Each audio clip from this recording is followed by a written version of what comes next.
अमरावती जिल्ह्यातील तिवसा तालुक्यातील शिवणगाव येथे सलग दुसऱ्या दिवशीही रात्रीच्या वेळी भूकंप सदृश्य सौम्य धक्के जाणवल्याने ग्रामस्थांमध्ये तीव्र भीतीचे वातावरण आहे। या संदर्भात गावकरी प्रचंड भयभीत झाले असून धक्क्यांचे नेमके कारण अद्याप स्पष्ट झालेले नाही। याबाबत तातडीने उपाययोजना करण्यासाठी जिल्हाधिकारी आशिष येरेकर यांच्याशी फोनद्वारे सविस्तर चर्चा करण्यात आली।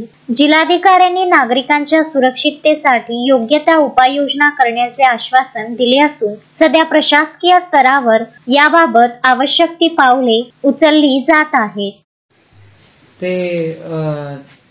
काल रात्री तिथे काय ते धक्के लागले भूकंपाचे आहेत। ह्याच्या आधी पण एक वेळा मी म्हटलं होतं की तिथे एक तर ते यंत्र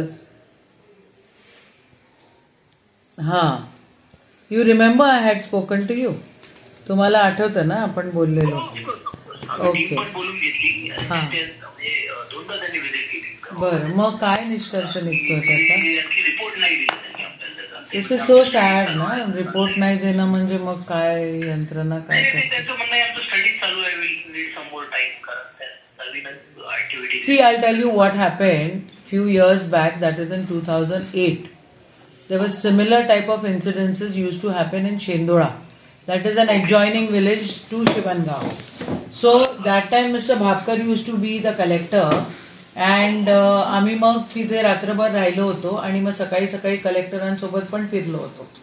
ठीक आहे, in case such an incident happens tonight again, I think you should also visit that place. मला असं वाटतं तुम्ही पण विजिट केलं पाहिजे तिथं। आणि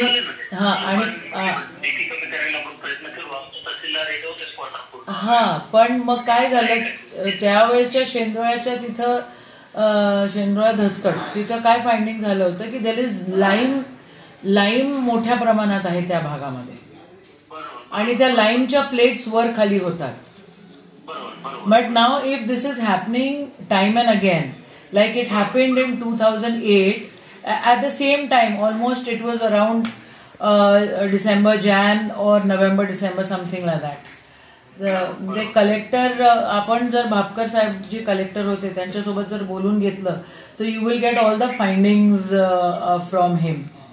आणि त्या लाईनच्या प्लेट्स काय होतं वर खाली होतात मोठ्या प्रमाणामध्ये आणि तिथं कॉरी पण होत्या ना, तिथे कॉरीज होत्या त्यावेळेला होत्या।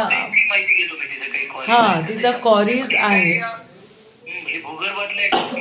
सायंटिफिकली त्यांनी आपल्याला कमेंट दिल्या आपण काही नक्की आहे त्याचं सध्या ते we are in touch with them, त्यांना आपण पाचारण पण केलं होतं टीमला। म्हणजे लोकांमधली भीती कमी करण्यासाठी will take some extra effort. We will have to take some extra efforts. काही घरांना मला वाटतं चिरा पडल्या असं ते पडतातच, ते लाईमचे ते पूर्ण स्टँड वर खाली झाले की ते चिरा आणि सेम इन्सिडेन्सेस हॅपेंड इन 2008।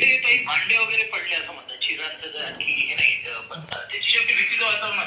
आणि काही मी पण म्हणजे माझ्याजवळ आता ते पेपर कटिंग पण आहेत।